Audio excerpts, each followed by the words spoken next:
A useful introduction to this second lecture is by way of a brief account of a small part I played in the development of that now burgeoning industry known as positive psychology.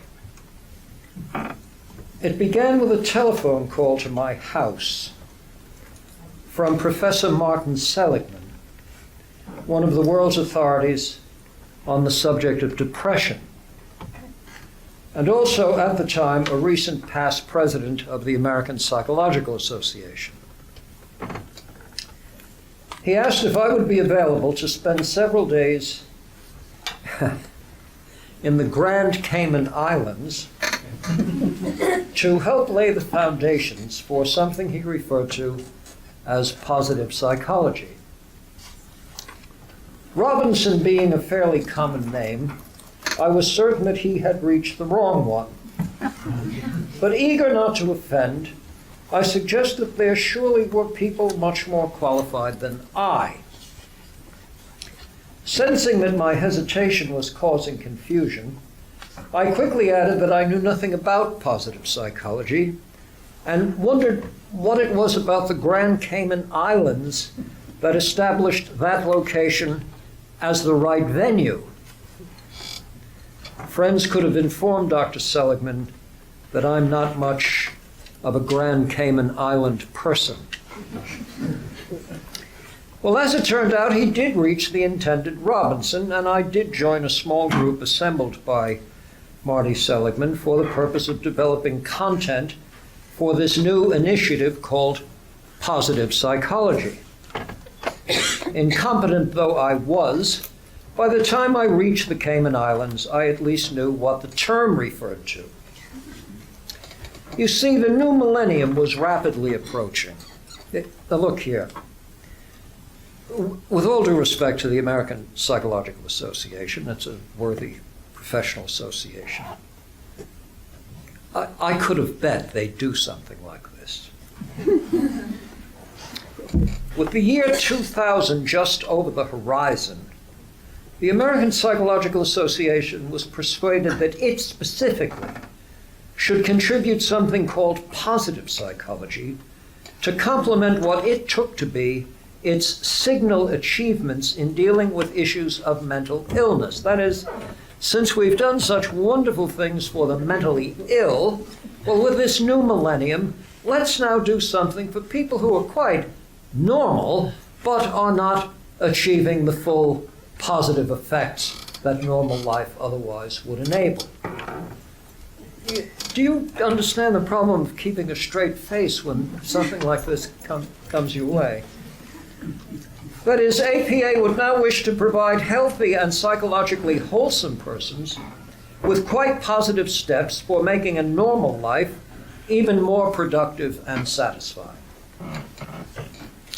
Well, thus informed as to what was envisaged, I was now more certain than ever that Dr. Seligman could have found a far more useful contributor, even committing himself to one named Robinson. That is, if he just said it's got to be that name, he still could have got a far more qualified, probably scores of more qualified people. With Robinson either as a first or a second name. Or we're both Robinson. But no, I was arguably the right Robinson all along, for my responsibility, to use Dr. Seligman's terms, was to lay out, as he put it, what the ancient Greek regarded as a good life. I did ask whether Dr. Seligman had a specific Greek in mind, for the ancient world was not of one voice in a matter of this kind, and moreover, a less than cheerful fate had awaited two of the most famous Greeks who had taken up the subject. One of them was executed, and the second one got out of town before it happened to him too. However, as I had written at some length on one of the two, I assumed that Aristotle was the Greek he had in mind all along. Having something of an addiction in the matter of examining and discussing Aristotle's philosophy, I accepted the invitation with unfeigned appreciation. Well, ours was a hearty group assembled in what for me was a quite strange setting. As my dear wife predicted, I was the only one on the island wearing a tie and jacket. She had urged me to take advantage of the situation and spend some of the time in the water. The best I could do to satisfy her concern was to take long showers. My colleagues, in addition to Professor Seligman, included Bob Nozick, a distinguished Harvard philosopher, now and lamentably deceased, Edward Diener from the University of Illinois, a specialist in testing people,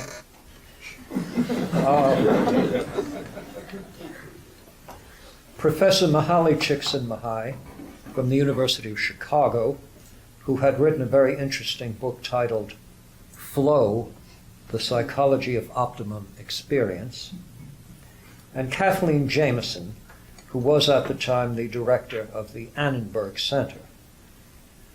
Meetings were sponsored by the Gallup organization, and we were pleased to have as our host Dr. George Gallup himself.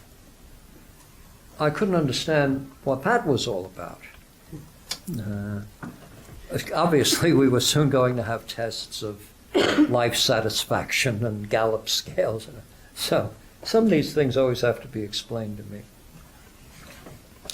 The business of the very first evening was my responsibility, for I was to examine that part of Aristotle's thought, that part of Aristotle's psychology, attempting to identify the nature of a flourishing life and the means by which it might at least be approximated, if not reached. The best I could do at the time is offer a sketch, one that I'll share with you in a few minutes. But first I should say something about the reactions elicited as I rehearsed Aristotle's account of moral excellence and the relationship between the character of the polis and the character of the person. It was obvious to me that although my colleagues were attentive and polite, my remarks seemed to create some uneasiness. In the discussion that followed, I discovered that the source of concern was the seeming mismatch between the realities of our contemporary world and this long ago world of ancient Greece. In fact, it was worse than what I'm depicting. When you've been doing the sort of thing I do for a half century, you can usually pick up on the faces of an audience whether something is amiss. You might not know exactly what it is, but you know something's there. And as I'm talking about the dead Greek and all this business, Nozick and Seligman are looking at each other like if they don't do something soon, their pet parakeet will be killed. You know, it's one of these kind of...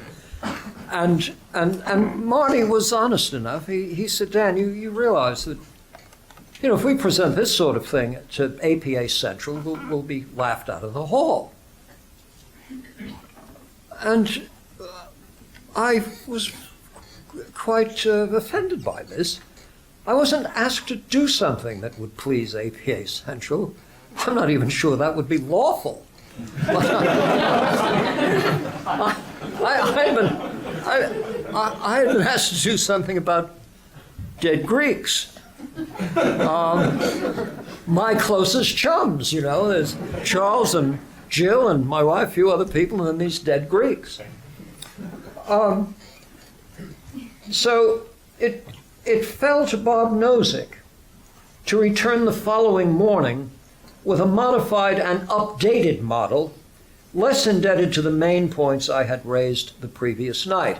It was one of these sort of being fobbed off gently with, wonderfully done, Dan, really very interesting. Bob, maybe you can, you know, spend a bit of time tonight updating this. And, you know, I knew what was going on. Come on. Well, Bob Nozick did arrive the next day with a Pentel in hand and a very large sketch pad. He began his account by promising to focus on what is now an essential element in a flourishing life, but one, as he made clear, that Aristotle had not considered. I was being gently teased. Dan, he asked, did Aristotle have anything interesting to say about job satisfaction? Waiting for the giggling to subside, I gathered my limited resources and said that I was unaware of Aristotle, at least in the surviving works, directly addressing the question of job satisfaction, but I was fairly confident he would have some questions about it once he understood the meaning of the term. I posed the following thought experiment. Consider the commanding officer of one of the Nazi concentration camps operating during World War II. In recent months, his efficiency scores have been moving in the wrong direction. There has been a quite dramatic decrease in the number of innocent men, women, and children sent to death in gas chambers. Fearful that his performance will result in reassignment to the Eastern Front, where Russians will kill him, he consults the camp positive psychologist in an attempt to recover that job satisfaction that had once served him so well. The point, of course, is that on Aristotle's account, the aim of an activity cannot be mere satisfaction. Or as Aristotle would have put it, not everything desired is desirable. Well, the pentel was deployed once more, and job satisfaction was at least temporarily bracketed. I now pick up where my previous lecture ended. That is, with that aspect of our human nature that renders us fit for a civic form of life. Conscious of the comparable conditions of sentiment, motivation, desire, and intelligence that we share with others. Absent that assumption, there cannot be a civic form of life. Where's the best place to look if we would find that feature of human nature?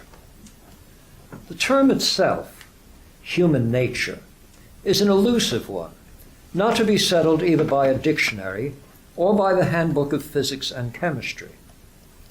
I submit that if it is to be given credible content, it is by way of human history.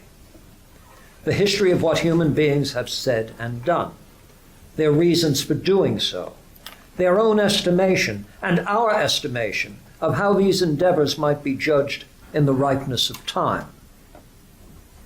The criterion at the center of the matter will always be whether the various undertakings promote a form of life somehow right for the creature that is living it. The standard, as suggested in the previous lecture, is a pragmatic one, but it's not blind pragmatism. Did it keep the bird aloft? Did it keep the fish at home in the deep? And did it have the human person what? The right words here must be arguable, of course. The Greeks had a word thought to be serviceable, but it too is subject to wide interpretation. The word made famous to posterity by Aristotle is eudaimonia, often rendered as happiness. A rendering that would be less misleading had modernity not restricted happiness to a set of sensations and moods closer to the Greek hedone. It sounded to translate it as flourishing or good fortune or well-being. But these expressions, too, are not readily applied across time and cultures. What the word is intended to reach is the notion of being favored by the gods, to have a good demon, as it were, or protected at least from the wrath of the gods. One who has been lucky enough to realize most fully those potentialities that are themselves judged to be of great value. The eudaimonic state itself is revealed less by outward signs than by inner qualities. And of course, at the end of the day, what's required is that the form of life being lived is yours. It's authentic. If I might leave the script for a moment. I was giving lectures over a period of years at Columbia on the history of psychology. And it was my practice to begin with the Homeric epics, which are richly psychological. The person cited most in Plato's dialogues, by far, is Homer. And there was a young woman in the class, and Columbia students, they're dealing with the 8th Avenue subway and taxi drivers and so forth. So they have a way, they're very direct. So she raised her hand and she said, I read Homer in school. And she said, I'm sorry, but it's just a lot of heads rolling in the Trojan sand with their eyes plucked out. She said there isn't any romance in the thing. I said, are you sure? There's no romance at all?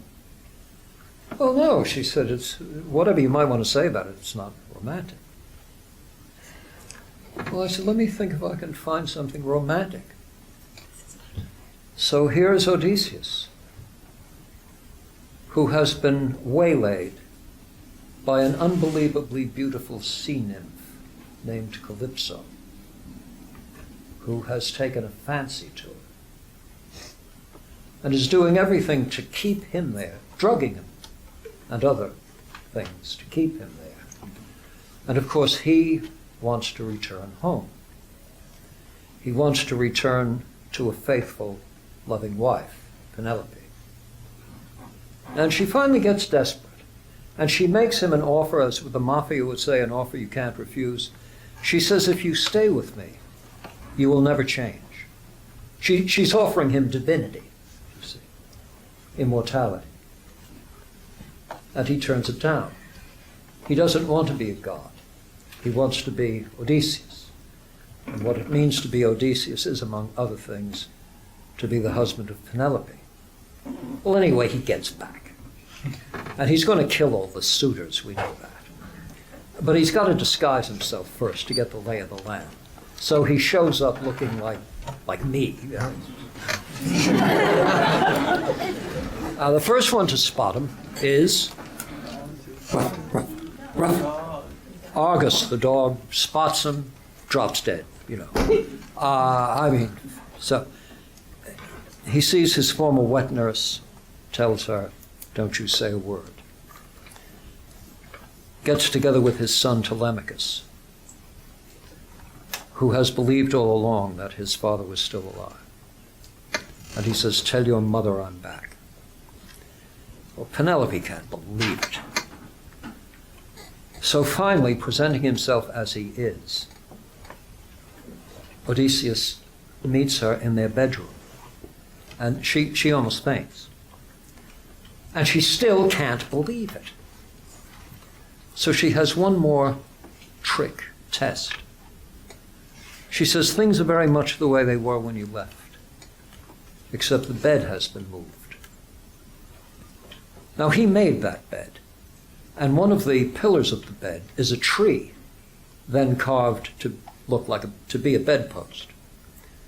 And he says to her, the bed hasn't moved because it can't be moved. I made the bed, and it can't be moved. And then Homer says this.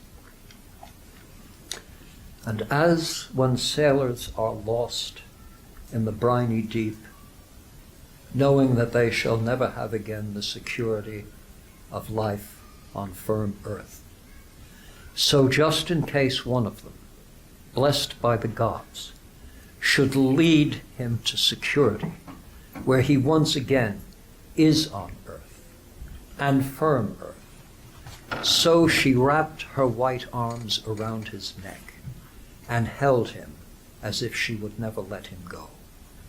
And I said to the girl, is that romantic enough for you? Now, part of the flourishing life for Odysseus is realizing Odysseus. Do you see? It's realizing what is most valuable in being that person. Doesn't mean it's easy, doesn't mean you're giggling, etc. It can be tough and it can be dangerous. But it's a Homeric tale that helps flesh out this classical sense, this Greek sense of being favored in a eudaimonic way, having the right kind of genie or genius or something or other working on you. The question of who is most fortunate is an interesting question. Give some thought to that question and think of the person you would be inclined to identify as the most fortunate of all the people you know. Think about it. It's a question that did arise in the ancient world. One of the eminent Greeks treated by both Herodotus and Plutarch is the poet and wise lawgiver I had discussed with some of you at lunch, Solon, circa 640 to 561 B.C. Herodotus tells us that Solon was summoned to Sardis by the incomparably wealthy Croesus, the last king of Lydia. Croesus would have the wisdom of Solon verify that Croesus is indeed the most fortunate of men. Some of you may have heard the expression, rich as Croesus. He's a relative of Midas. Eager to astonish and impress Solon, Croesus displays his treasures, quote, this is Herodotus, curious and valuable either in beauty of colors, elegance, golden ornaments, or splendor of jewels. Later, Herodotus will tell us that Solon had never seen vulgarity on such a scale. Solon is then drawn into conversation by Croesus, who asks if Solon had ever known of a man more fortunate than Croesus himself. He just wants to be validated. This is like, well, I can't say this, but you say some of these, the Fortune magazine, Forbes or something, the 100 most wealthy people, well, sometimes they want to be validated. They want the world to nod and wow, that sort of thing, meaning something's missing. So Solon says, yes, he has known such a person, more fortunate than Croesus, and the person he's known is a chap named Tellus, Tellus, an upright Athenian who sired good children and who died in battle in defense of his polis. Herodotus describes him this way, quote, Tellus had both beautiful and good children, and he saw all his grandchildren from birth and all remaining alive. And the end of his life was most brilliant.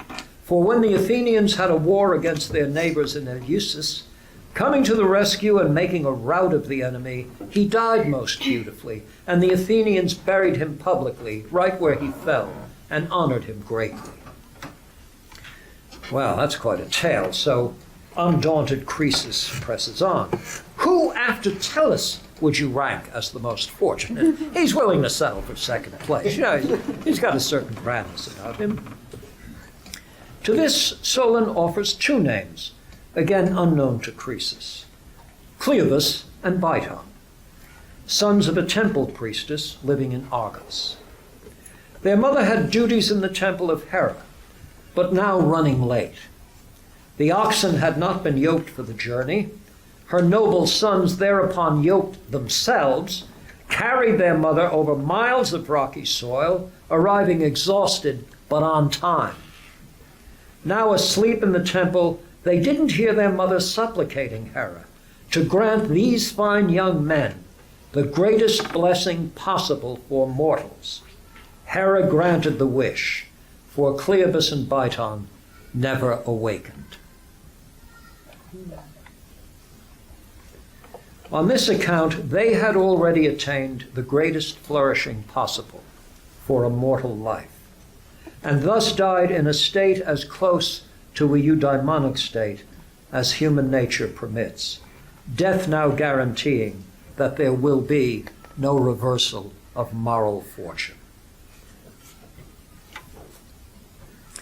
On this account, it would be entirely beside the point to ask just what feelings the two had as they drifted into sleep, as in Hey boys, are you happy?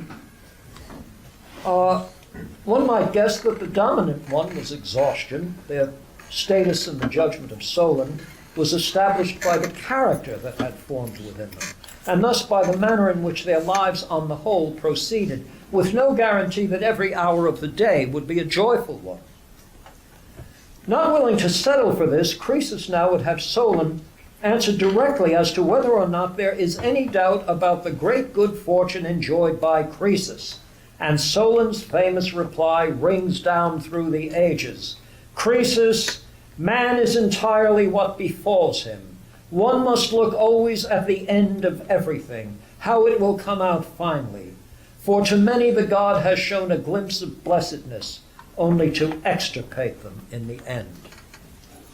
You know what this leads to. Say of no man that his life was happy until it's over. Wait for the end of the story and don't read the book backwards.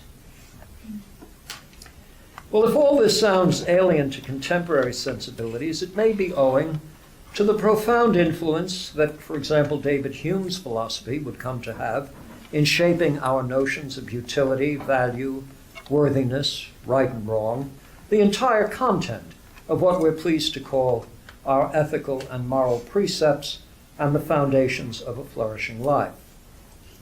In this connection, consider the famous passage in Hume's inquiry concerning the principles of morals. In section 1, he says this, quote, this is Hume, "The final sentence, it is probable, which pronounces characters and actions amiable or odious, praiseworthy or blameworthy, that which stamps on them the mark of honor or infamy, approbation or censure, that which renders morality an active principle and constitutes virtue our happiness and vice our misery. It is probable, I say, that this final sentence depends on some internal sense or feeling, which nature has made universal in the whole species." Close quote. In other words, it's finally understood at the level of sentiment. Thus does Hume, and since the time of Hume, a whole army of philosophers and psychologists, base notions of happiness and flourishing on the sentiments one has about the events that mark out the days of one's life. Reduced to a theory, Hume's position, and I say this descriptively rather than critically, takes happiness as the satisfaction of certain fundamental desires and the promotion of certain basic feelings. Ample room is reserved for important social elements, such as the approval of others and achieving high standings in their estimation. For Hume, the overarching principle is that of utility. Now, there's much to be said for such a view, and much has been said in its behalf. I would go so far as to say that Hume's position is quite contemporary. At the level of common sense, not to mention at the level of evolutionary theory, a definite advantage is conferred on creatures whose feelings of pleasure are bound up with activities that are useful. Think of the alternative. One might even read into Hume's position something of a Freudian element. The infant expends considerable amount of energy in draining milk through a nipple. Do you know, we've actually done measurements indicating that this is hard work.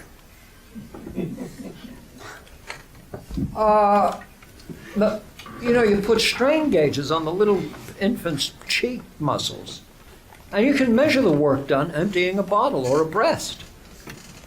It's tough stuff. I mean, I don't remember it because it was a long time ago, but why on earth do they do it? The most plausible explanation for why it is that infants will expend all this energy is that the activity itself is pleasurable. You understand, the infant's not saying, my vitamin D requirements being what they are, the electrolytes and all that, so I've just got to get busy with this damn thing. They do it because they like it. And it turns out that in evolutionary terms, you are made to like the things on which your survival depends. Now, Hume's is one of the clearer and more compelling voices of that 18th century Enlightenment that would confine knowledge to that which only experience and observation can verify and authenticate. Accordingly, if there's something real about happiness or flourishing or the right sort of life, it has to be something accessible to the senses, something felt.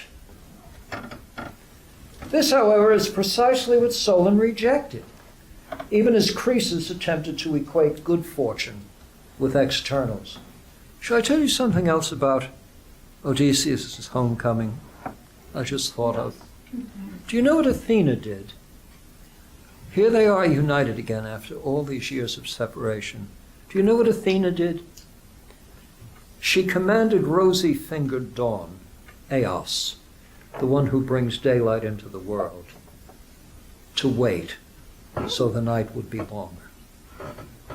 I'm looking at you four girls. Is that romantic enough? Damn right it is.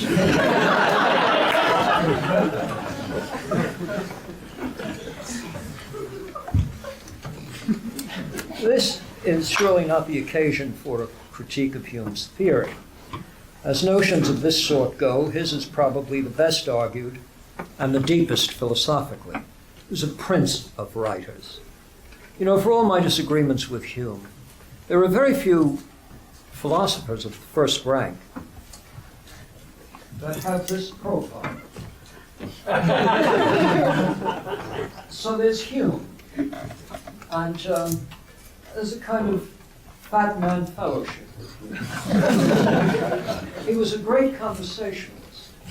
He spent time in Paris, and the genial and highly intelligent women of the salons couldn't wait for David to arrive, and they'd be chatting up David all the time long, and the very svelte Frenchman, envious Frenchman, would stand in a corner muttering and point to Hume and say, "And the Word was made flesh."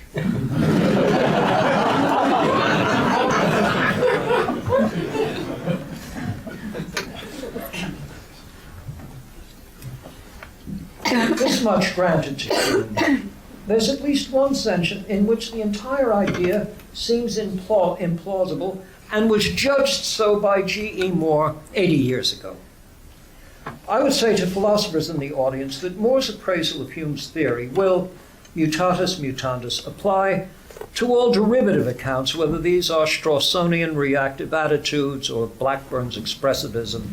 The core question G.E. Moore raised is whether the ultimate reference of all moral or ethical ascriptions is, as a matter of fact, certain feelings by which objects and events become desirable.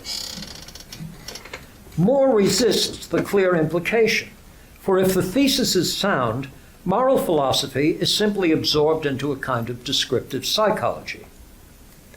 In addressing the question, G.E. Moore finds, at least tentatively, that the thesis is opaque, both as a moral psychology and as a philosophical doctrine. What troubles him, I should say, can be recast in the following steps. There are 5 steps I've put together to do this. First, following Hume, when I judge an action as morally wrong, my judgment arises from certain sentiments that the event has excited in me, perhaps the sentiment of indignation. 2, when I judge one action or event to be clearly more wrongful than another, the judgment arises from an elevation in the intensity of the particular sentiment. 3, when you make these judgments, your estimation arises from the feelings excited in you. 4, however, as neither of us has any means by which to know each other's sentiments, there's simply no basis upon which either of us can make sense of how the other is using terms of moral appraisal. And so 5, it follows that between any two such persons, there can be no intelligible difference of moral judgment. In other words, if the thesis is right, there can't really be a moral argument. You're saying, I don't feel good. I'm saying, I don't feel good. Now what do I say? I feel worse than you feel not good. This turns out to be. Hume's theory surely does no justice to saints or heroes, and I suspect it would grant Croesus precisely the standing that he failed to earn from Solon. Later refinements would fare no better. Let me choose one. Consider John Stuart Mill's treatise on utilitarianism. Mill was the most influential disciple of Hume's, at least in this department, and serves as More's target for the critique he dubbed the naturalistic fallacy. Pleasurable sensations are natural properties possessed by creatures having the right physiology. But declaring something to be good in the moral sense is a non-natural property. What G.E. Moore means by the naturalistic fallacy is any attempt to explain or define a non-natural property in terms of natural properties. To choose a silly example, it would be as if we asked whether there's greater justice in blue than in green, or whether we tried to weigh the magnitude of an evil in kilograms. G.E. Moore closely examined Mill's utilitarianism, beginning with a well-known passage from Mill's treatise under the same title, the same name. Quote, "Questions about ends are questions about what things are desirable. The utilitarian doctrine is that happiness is desirable, and the only thing desirable as an end. All other things being only desirable as means to that end. The only proof capable of being given that a thing is valuable, is that visible, is that people actually see it. And the only proof that a sound is audible is that people actually hear it. And so of the other sources of our experience. In like manner, the sole evidence that's possible to produce that anything is desirable is that people actually do desire it. If the end which the utilitarian doctrine proposes were not in theory and in practice acknowledged to be an end, nothing could ever convince any person that it was so." So this is a quasi-behavioristic analysis. If you want to know whether something is positive, see if the rat presses a bar to get it, or whether he presses a bar to get away from it, or whether you'll work 40 hours a week to have it, or whether you'll run 40 miles an hour not to have it. That is the ultimate criterion, is a behavioral criterion. It's what people actually are moved to do in behalf of. Now, Moore judges the passage beginning as naive and artless a use of the naturalistic fallacy as anybody could desire. Good, he tells us, means desirable. But you can only find out what is desirable by seeking to find out what is actually desired. Well, the fallacy in this step is so obvious that it's quite wonderful how Mill failed to see it. The fact is that desirable does not mean able to be desired, as visible means able to be seen. Desirable means simply what ought to be desired or deserves to be desired, just as the detestable means not what can be, but what ought to be detested. Mill then has smuggled in, under the cover of the word desirable, the very notion about which he ought to be quite clear. It's just an elaborate question-begging exercise, and I mention this because John Mill is among the most agile intelligences in that genre. So inevitably we move back to Aristotle and the notion of what it's like to be a human being. This didn't all begin with Tom Nagel.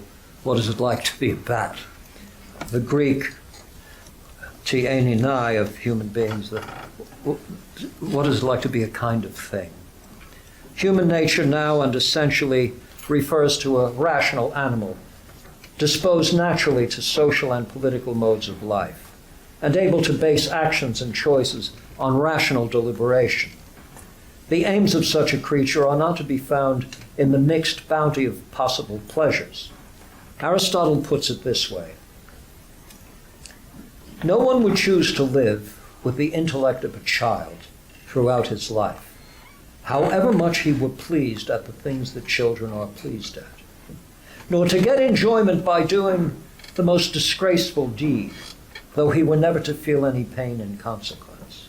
And there are many things we should be keen about even if they brought no pleasure. For example, seeing, remembering, knowing, possessing the virtues.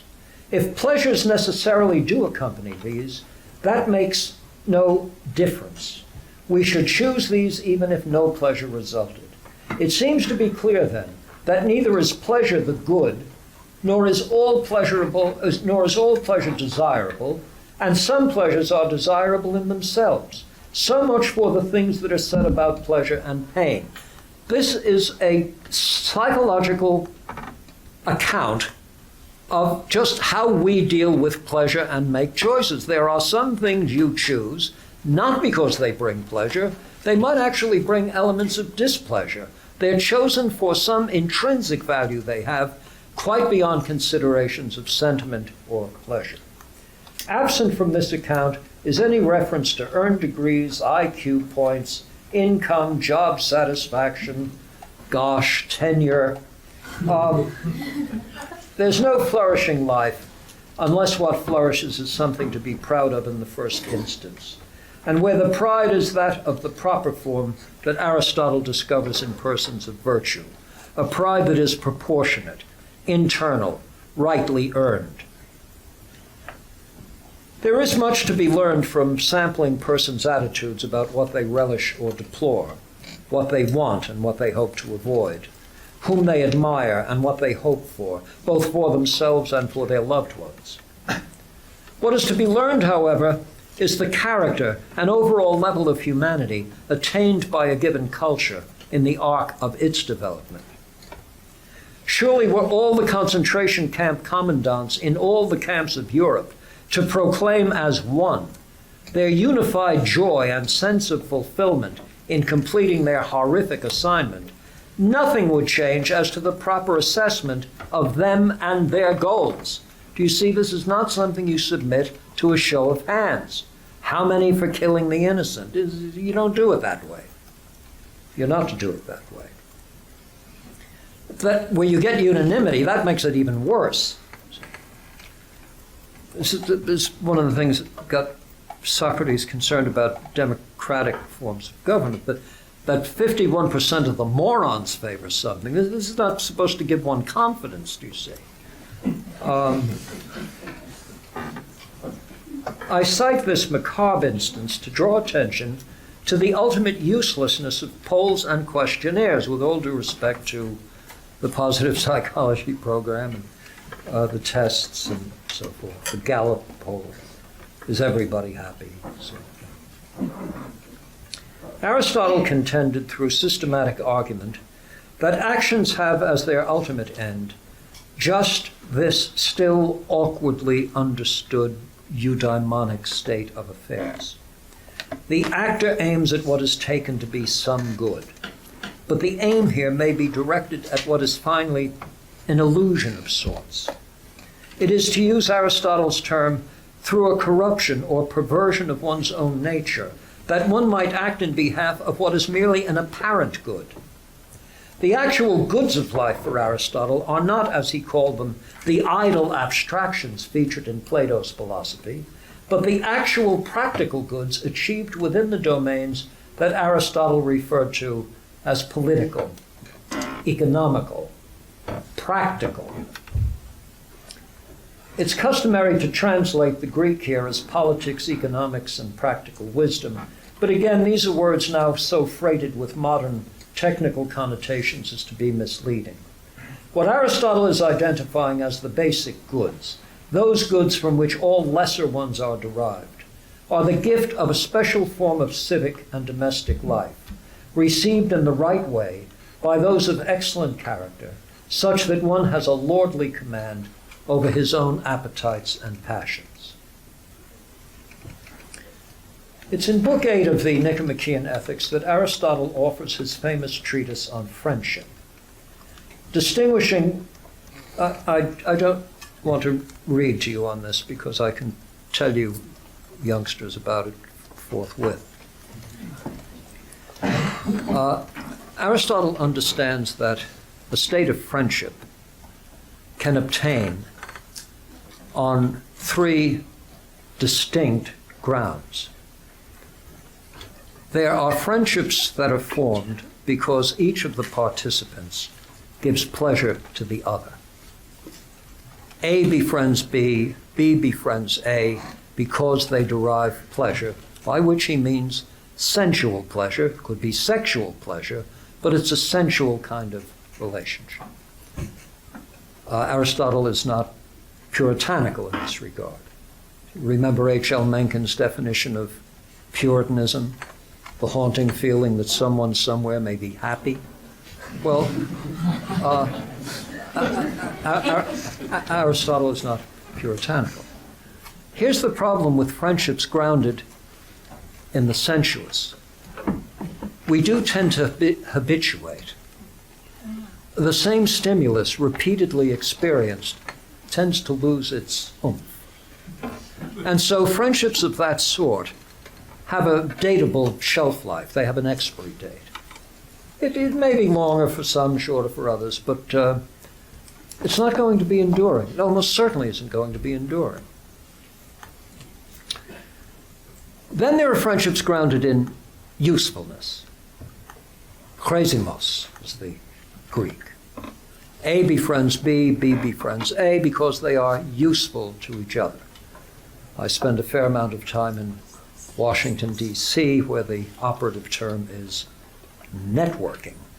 And you see, so A and B are the closest of friends. Indeed. You know that expression, if you're in Washington, D.C. and you want a friend, get a dog. And again, it's not likely that friends will be equally useful to each other and abidingly useful to each other. So again, the grounds of the relationship are shifting and impermanent. Then there's a form of friendship Aristotle refers to as perfected. In fact, it's difficult to translate. The Greek is teleia philia, where the teleia has as its root telos, the end, the that for the sake of which, etc. A perfected friendship, where each wants for the other what is best for the other, for the sake of the other. You want for the other what is best for the other, for the sake of the other. And there can be nothing that better serves another than the cultivation of virtue. So this form of friendship is available only to persons of virtue. They don't have to be absolutely equal in this regard. He's not talking about a quantitative equality, but a proportionate equality.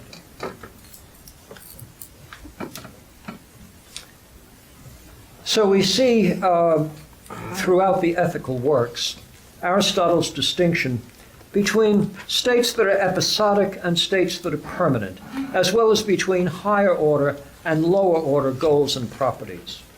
Having ruled out simple pleasures of childhood and the degraded pleasures of them and degraded versions of them, renders the entire operation defective and merely providing no grounds for a happiness worth pursuing. That happiness that we should be after is one that operates in accordance with virtue, and the measure of happiness thus secured is determined by the nature of the virtue with which it is associated. When we get to Book 10, he puts it this way: if happiness is an activity in accordance with virtue, it's reasonable that it should be in accordance with the highest virtue. And this will be that of the best thing in us. You see, you get back to Cleobus and Biton. It's compatible, it features what's best in us, not just some particular phenotypic peculiarity, but what's the very best in us, the most authentically good part of our nature. Whether it be reason or something else, says Aristotle, thought to be our natural ruler and guide, and to take thought of things noble and divine, whether it be itself also divine, or only the most divine element in us, the activity of this in accordance with its proper virtue will be perfect happiness. He isn't even committed on what it is. It may be something transcendent. It may be something divine.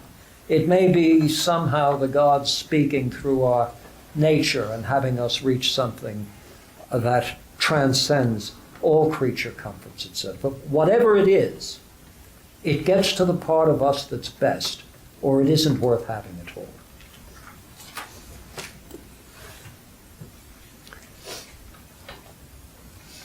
Now, having said this, Aristotle has said quite a lot. Perfect happiness may not come by way of reason. It may call for something else. He was open to this possibility. How might his indecisiveness on this point be understood? I think the most plausible explanation is that Aristotle himself had not achieved a perfected form of the eudaimonic life, and so was in no position to legislate the terms of it.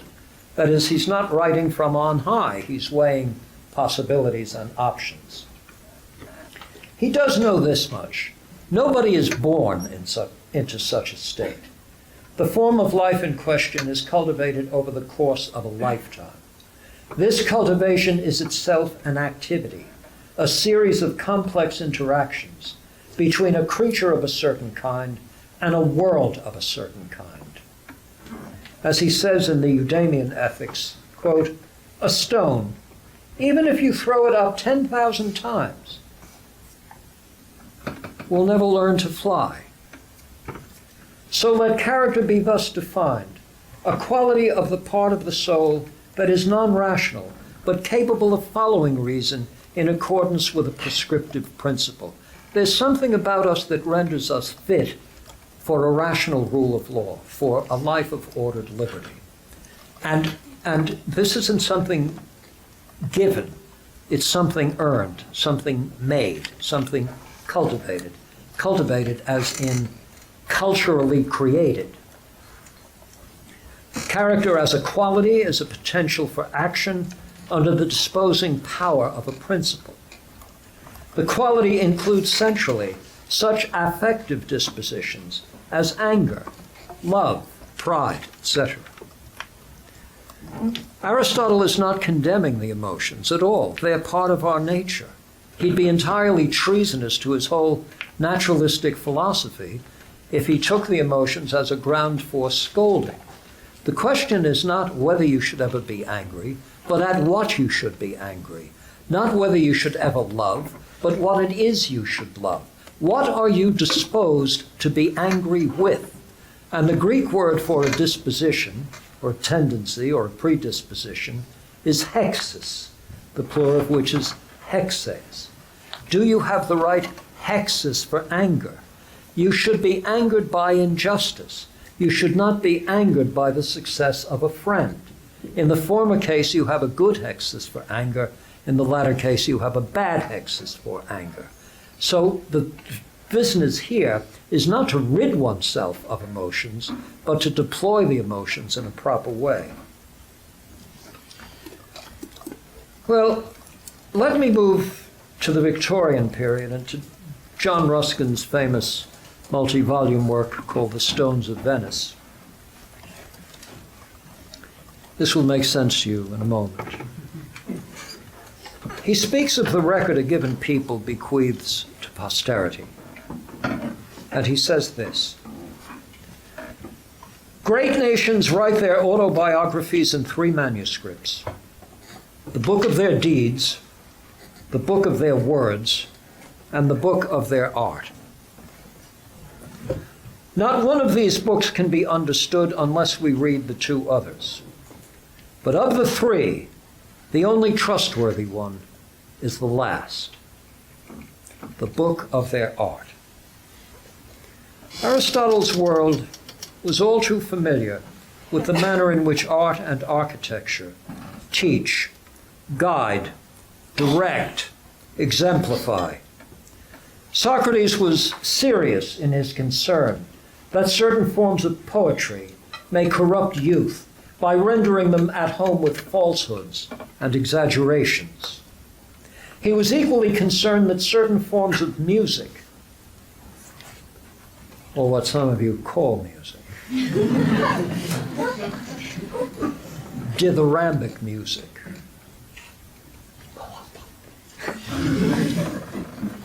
would render the soul inaccessible to harmony. and stripped of that sense of proportion and balance on which the very measure of justice depends. So when Aristotle writes on the subject of character, he writes as one fully aware of the manner in which even the most subtle aspects of the environment might significantly affect one's receptivity to what is good, to what is less good, and to what is no good. The Acropolis is saying something, and McDonald's is saying something else. How foolish to think that regular exposure to a rhetoric of convenience and mediocrity can have no lasting effect on the developing sensibilities of a creature whose character is subject to all varieties of arrest and malformation. What then of cultural diversity and pluralism?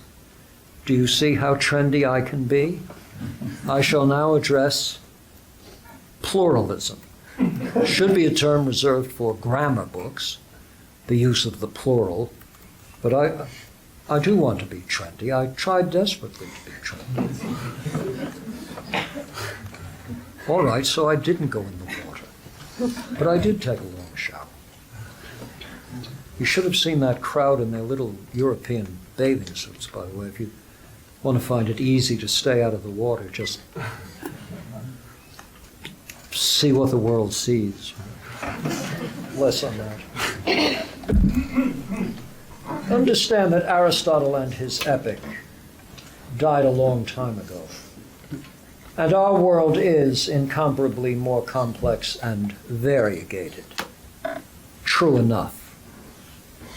But we should always keep in mind that the part of the human record that appears in historical accounts generally has always been compiled by persons in regular contact with diverse cultures.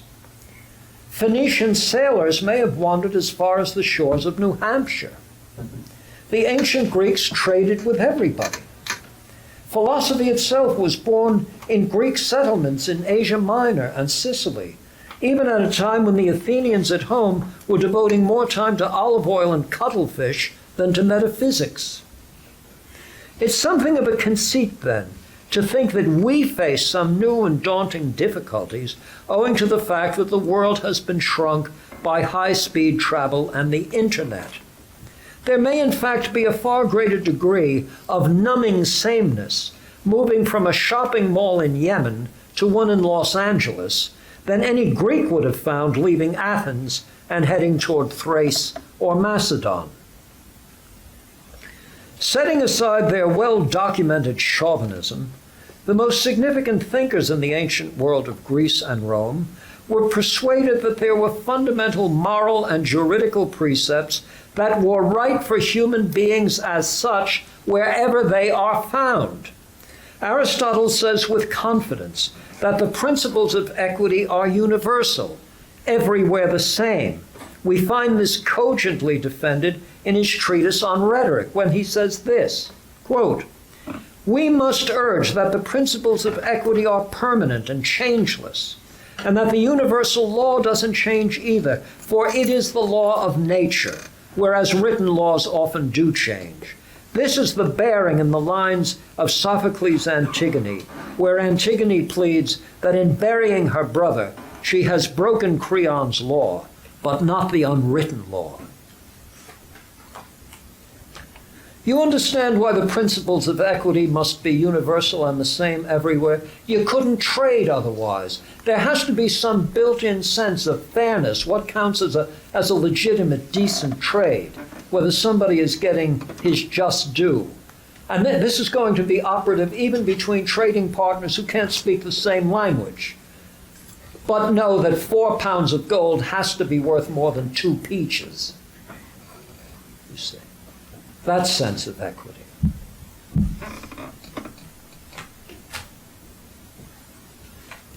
What does Antigone say to Creon? Not of today or yesterday these principles are, but live eternal.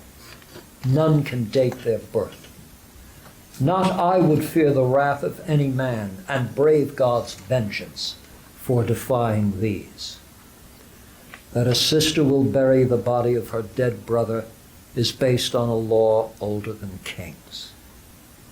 It's the very basis upon which written law commands our allegiance. Cicero, too, noting the regional differences in civil codes, nonetheless acknowledges a jus gentium, a law of nations, having universal reach and appeal. Even today, as diversity is celebrated and revered, we still confer authority on international tribunals intended to preserve what we take to be universal human rights.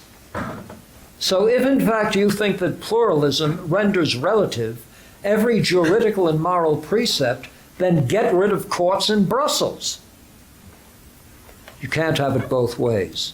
If rights cross national boundaries, it has to be because diversity is irrelevant with respect to rights integral to the nature of a human being. Get over it, he said, smiling. I have only an approximate idea of what rights might be. But clearly, if they are universal in their reach, at least across all creatures of a certain kind, it must be because those in whose behalf such rights are claimed are comparable in the most relevant respects. In a word, there must be something that is essentially the case with them.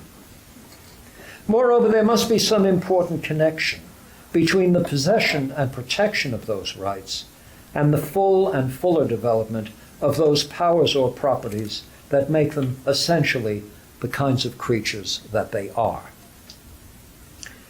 We can be thankful for metaphysicians who put to the test any number of our cherished notions, and thereby put on notice all forms of ignorance claiming to be wise, all forms of prejudice claiming to be reasonable.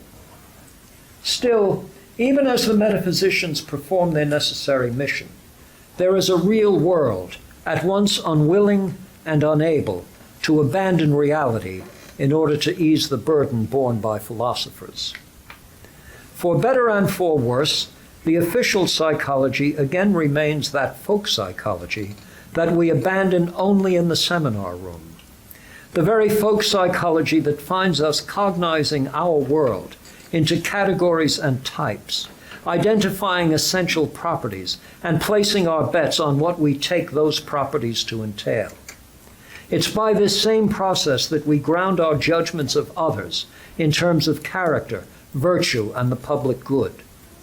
As strategies go, if the choice boils down to a rigorous philosophy designed to liberate us from folk psychology, or a realistic philosophy, hopeful that at least occasionally it might catch up with that folk psychology, I believe the latter strategy will prove to be far more productive.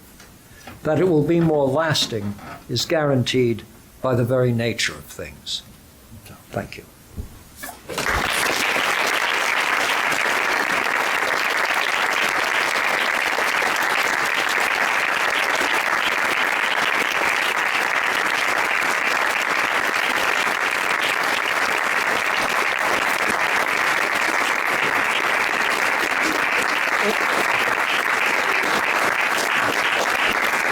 They're still clapping because Athena held up the, So we have some time for questions, comments. In fact, yes. I have an Aristotle question. So I'd like to ask you if you see a connection between being conscious in the sense that you attribute it to Aristotle and human flourishing for Aristotle. Well, Aristotle does make a distinction between the things we do with intention, ekousios, and things that we do without intention. The cultivation of virtue is an active process.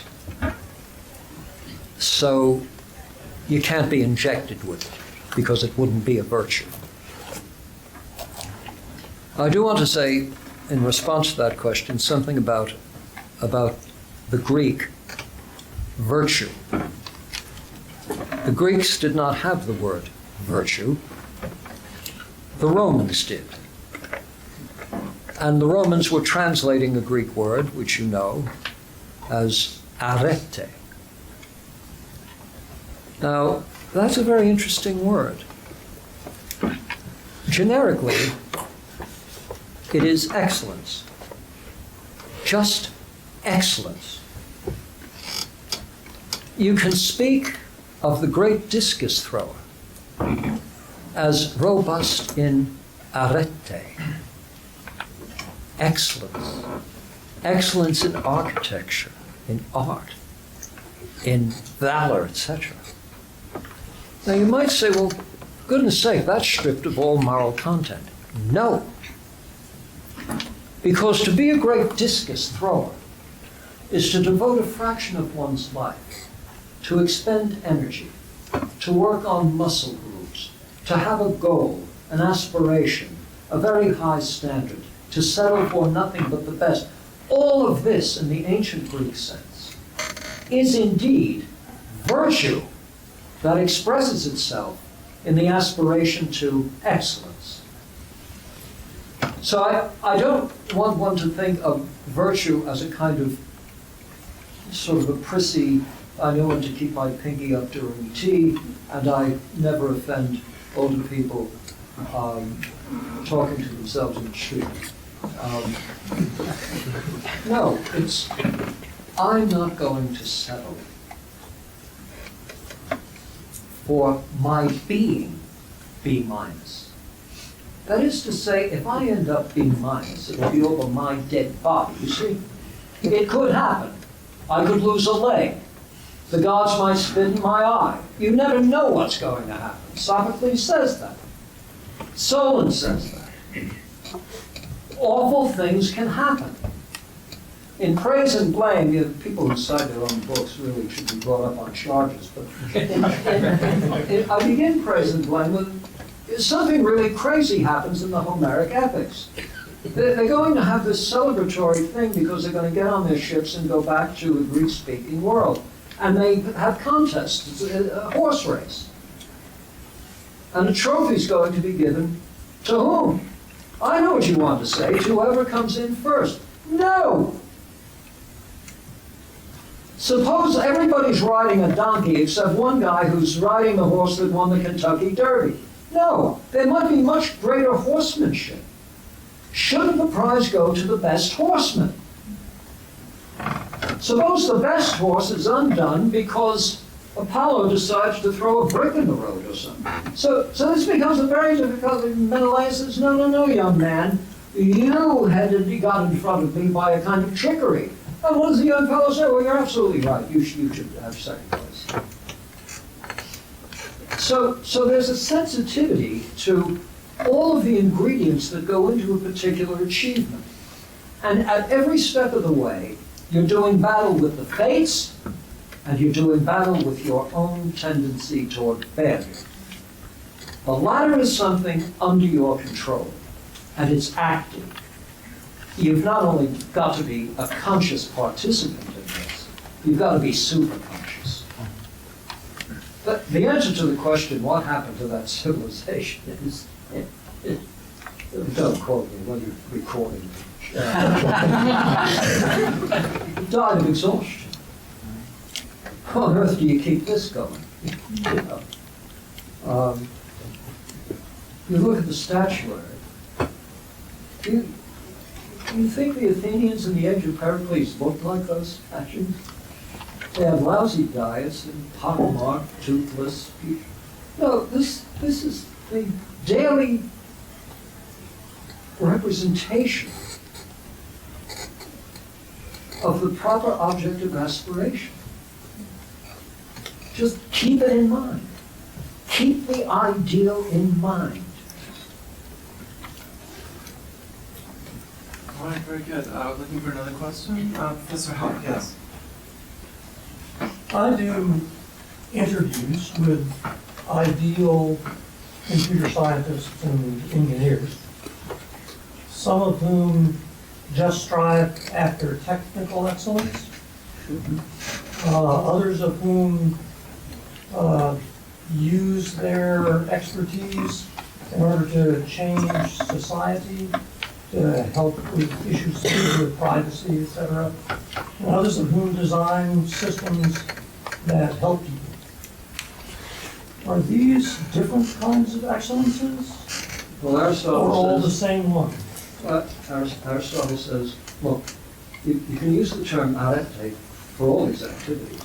What you should be striving for is the realization of what is best in you, of all the characteristics that you have. The one you would work hardest to perfect is the one that is most significant for a particular kind of life, namely the life of a rational creature.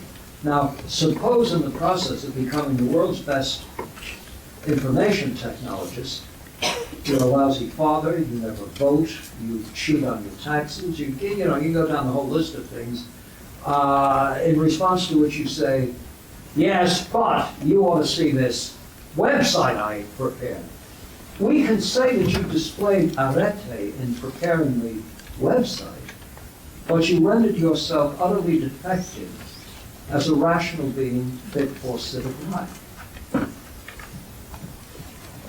So one has to have a sense, you see, where does the task begin? The task begins with a taxonomy of those human attributes, rank ordered in terms of most significant to develop.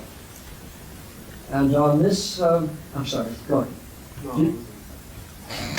I thought I saw a hand go up. Maybe it was in protest. Oh, there is a hand up. Yes, and I have a question before we Oh. end, but Professor Mike, yes.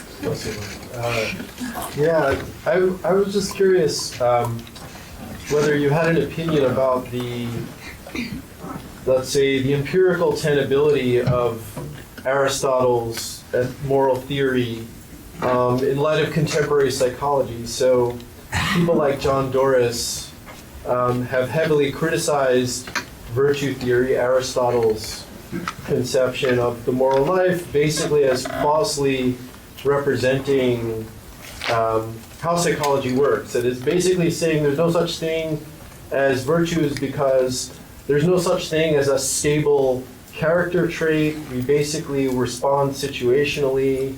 All these kinds of stable, emotional, rational dispositions that Aristotle talks about, basically these things can't be reconciled with what psychology tells us about how human beings actually respond to moral dilemmas. So I was curious to hear from you as someone who has a foot in, or maybe 2 feet in the world of psychology, what you make of all this. Well, I know Doris' account. I don't say this about Doris, but this tends to be the sort of thing said by one who's been naughty. And constructing a theory that's mitigating.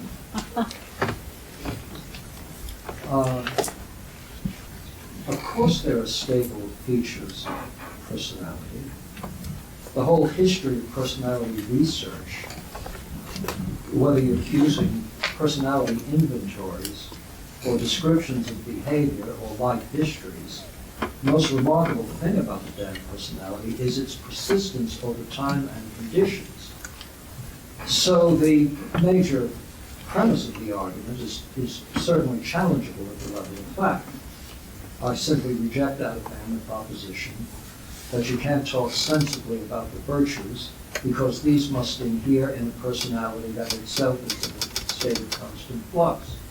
So much the worse for you. Take a pill, do sit-ups. I mean, can you imagine what your life would be like if you had no way of determining what dispositions you're going to have an hour from now, what you will value an hour from now, how you will react to failure or success an hour from now, and how it becomes impossible, if you can't even predict yourself, to have any association with anyone meaningful to you, since you have no way of knowing what their dispositions, etc., will be an hour from now. This is simply obviated by the facts of life. You see, this is a seminar theory, and it plays well, I'm sure. You've got to be very young. Well, you are very young, but you've got to be very young to sit still for this sort of thing.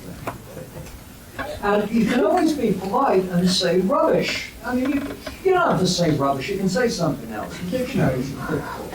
But you want to ask, what is the source of the claim? Now, the claim is generally justified this way. We can show you contexts in which people behave entirely out of character. That can't be a finding unless character tends to be a stable personality disposition. So now Smith's acting out of character. You couldn't even have the locution except on the assumption of stability. What are the conditions that have one acting out of character, so to speak, or in ways entirely inconsistent with what you took their personality profile characteristics to be? Some are quite extreme conditions. Surely drug-induced states do this sort of thing routinely. Partial anoxia will do it. Having a bad dream will do it. This is why you look, I try desperately not to be a psychologist, but when I am one, I'm a good one. And a good one begins with a very careful collection of facts, accurately cataloged, sensitive to the contextual nature of fact-shaping itself. Good psychologists don't begin with, you can't do this because there's nothing stable in personality. You just say, go away. Read a book. No, read 2 books. You obviously read 1 book, and it was the wrong one. So I do reject, I simply reject that. It's not true. Right. But wait, because there's a Exactly. how far you going to that? You know, these conventions you're supposed to introduce them. And so it's about 10 years ago. And they asked me to introduce an APA convention. Dreadful thing. They asked if I would introduce a chap named David Buss. I didn't know anything about it. Just that he was a major figure in evolutionary psychology.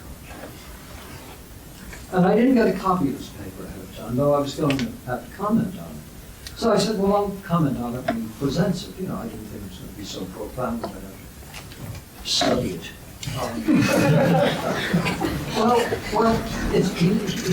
He is an evolutionary psychologist who's done a lot of research on what my generation refers to as philandering, which is to say, the biological imperative males have to spread their seed and the biogenetic impulse imposed on women to preserve a secure home. And this explains why it is that men sow their wild oats while Sally stays home biting her nails and breastfeeding. And I'm sitting listening to this. This fellow has a following. I mean, he's published a, you know, he's citing himself constantly during the talk, and I'm sitting with him. He's a main person. I'm sure he's good at what he does. I'm not sure that what he does is something good to do. But so there I am. I'm supposed to comment on it. And I began my comments by saying that I was very sorry. At the point, Sini and I think were married 40 years. I said, I'm sorry to let down the home team, but I have been happily and monogamously married for 40 years. I guess for the Darwinians in the group, I'm almost treasonous to the cause. But he was relating this because what made this sound as science is you have the same damn thing with chimps. Why would anyone think that's supported? You've already made an inference that you've got to work out the permissible grounds of the inference first. It'd be like by saying, look, you wouldn't accept it if I said, by the way, it's true of cockroaches. Which is sliding this chimp thing. And I did point out Matthew Arnold's line when he read Descent of Man. Here's a quote from Descent of Man. Our ancestor was a hairy quadruped with pointed ears and a tail, probably arboreal in his habits. Arnold says this is possibly true. I'm in no position to dispute the point. But he said, regarding this poor chap, This hairy quadruped with pointed ears and a tail, no doubt arboreal in his habits, there must have been something in him that inclined him to Greek. What Arnold wants to say is, all right, look here, I need audiovisual aids here. Hairy quadruped, pointed ears and a tail, in a tree.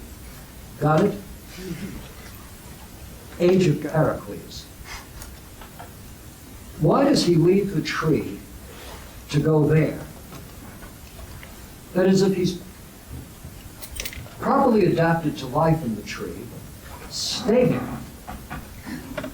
He goes there, on Arnold's account, because of an inner impulse to self-perfection.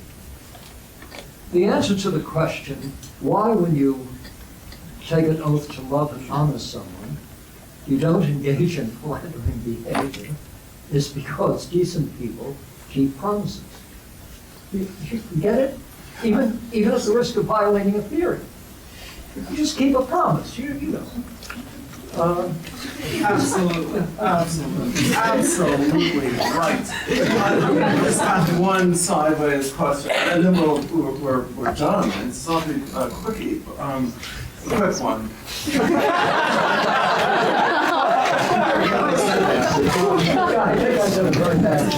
Well, yeah, you said that no one would wish to be a child forever. Aristotle said that. Yes, yeah, Aristotle. But we do have a kind of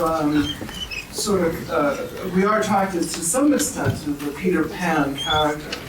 And I would say, Master, you yourself have a certain kind of youthfulness that you have had over these many, many years. And, not always childlike innocence. But there's certainly a kind of, but I'm just wondering, do you think that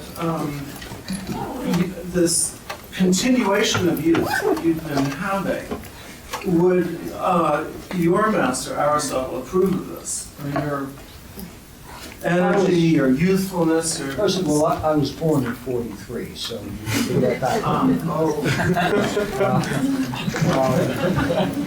You're confusing.